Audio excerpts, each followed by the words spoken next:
Bismillahirrahmanirrahim. Ya, silakan Bapak.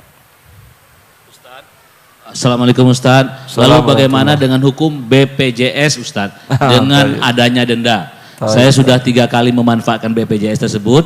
Apakah saya berdosa? Bolehkah saya melanjutkan pembayarannya? BPJS Badan Pengelola Jaminan Sosial, ada yang kesehatan, ada yang ketenagakerjaan. Yang untuk kesehatan ini asuransi juga bentuknya. Anda bayar, ya, tapi berbeda dengan asuransi yang tadi. Kalau yang tadi Anda bayar, tidak sakit Anda rugi. Kalau ini tidak, nggak sakit Anda pun untung. Kenapa untung? Karena uang Anda dipakai oleh fakir miskin yang nggak bayar. Dia bayar atau tidak fakir miskin? Nggak bayar. Jadi nggak sakit Anda, jangan iri. Dapat fakir miskin, dapat biaya pengobatan ratusan juta gratis dia. Maka saya sering menganjurkan kepada kaum muslimin yang mengurus zakat, yang mengurus donasi, ya, tolong kaum duafa di sekitar Anda uruskan BPJS-nya. Ketika mereka sakit, ya, Anda tidak perlu memberikan donasi, tinggal membawanya ke rumah sakit dan dia dapat pelayanan penuh sampai ratusan juta pun gratis. Tapi para duafa dan fakir miskin itu kadang KTP pun mereka nggak punya, kakak pun nggak tahu dia cara ngurusnya. Maka Anda yang tolong nguruskan. Jangan nanti ketika sakit baru Anda uruskan, dia kan nggak langsung aktif kan ya. Jadi repot. Mumpung sekarang uruskan gratis.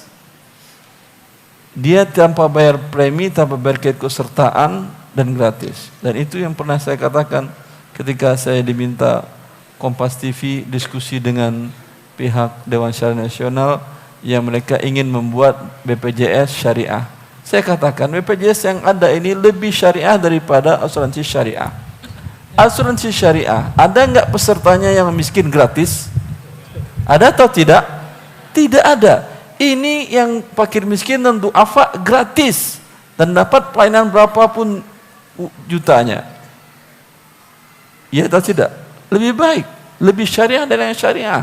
Maka jangan dibuat-buat lagi isu untuk membuat BPJS syariah segala macam. Ya ini udah syariah. Tinggal lagi, ya, denda keterlambatannya dibuang. Dulu, alhamdulillah, sempat hilang denda keterlambatannya. Saya nggak tahu apakah itu bagian dari, yang jelas bagian dari doa kaum muslimin yang jelas. Tapi asbabnya pernah Dr. Budi, beliau adalah Direktur Keikutsertaan BPJS Nasional, itu sekitar tahun 2013-an. Beliau diskusi dengan saya di Hotel Haris di Sentul. Beliau minta, Ustadz, BPJS apa yang perlu diperbaiki? Saya berkatakan, hilangkan denda keterlambatannya. Ya. Tapi itu tujuannya untuk membuat orang disiplin, Ustaz. Enggak mungkin membuat disiplin orang dengan riba.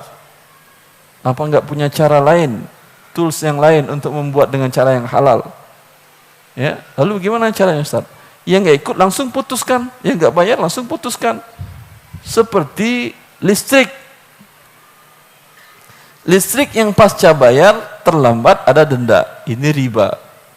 Mana lebih disiplin yang pasca bayar yang pakai riba dengan yang prabayar tak pakai riba, langsung padam? Mana lebih disiplin? Yang pakai riba atau tanpa riba?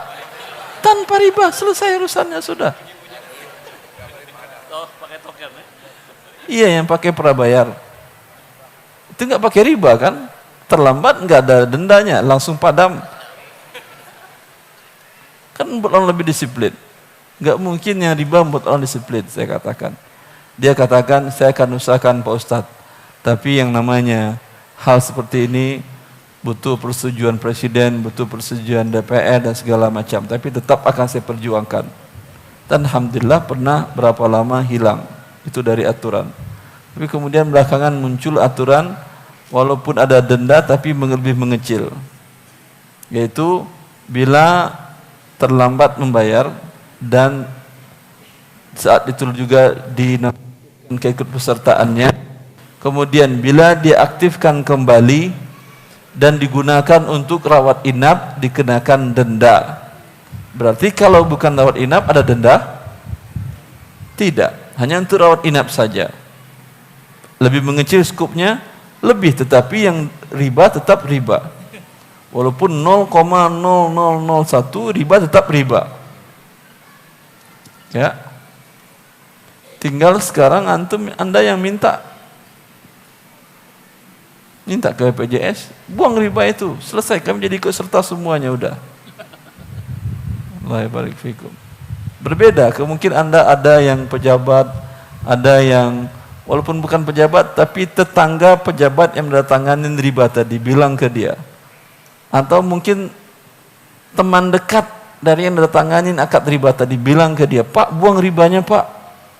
Anda tidak tahu, mungkin gara-gara itu Anda menyelamatkan ratusan juta umat Indonesia ini dari perbuatan riba. Tetapi qadarallahu ma syaa fa'al, sampai sekarang boleh digunakan BPJS tadi. Tapi bagi siapa?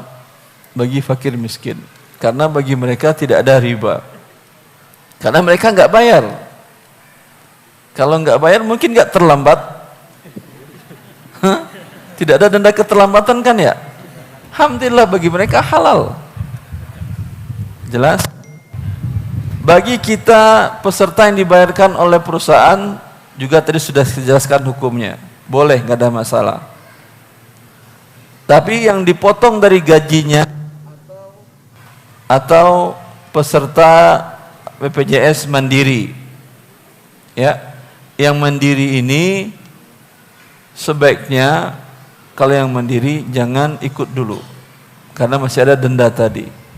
Kecuali Anda dalam kondisi berat. Apa kondisi berat tadi? Perkiraan biaya rumah sakit 100 juta. Anda tidak mampu. Pun kalau mampu harus jual rumah, jual motor, dan itu susah hidup Anda setelah itu. Berarti Anda statusnya fakir miskin. Ya udah, ambil saja, ya, yang berbayar, karena miskin pun nggak bisa, karena nggak mungkin Anda terbitkan surat KTM, punya rumah, punya mobil, punya motor. Tapi untuk membayar tadi Anda nggak mampu, berarti statusnya Anda pun nggak mampu. Maka ambil dan gunakan asuransi tadi, BPJS tadi. Jelas? Siapa lagi sekarang? Yang mandiri jangan dulu, tapi yang sudah ikut jangan hentikan, karena kalau Anda hentikan langsung kena riba. Teruskan aja. Karena 2019 semua warga negara Indonesia akan diwajibkan, ketika itu tidak ada dosa lagi bagi kita berpindah kepada yang mewajibkan.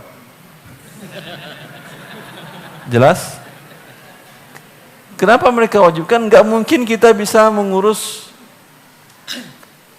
sesuatu yang berhubungan dengan negara, KK nggak akan keluar, KTP nggak akan keluar, SIM nggak akan keluar kalau tidak ada keikutpesertaan BPJS tadi. Maka kan darurat namanya. Darurat, kita sudah nggak berdosa, alhamdulillah. Allah barik fiik.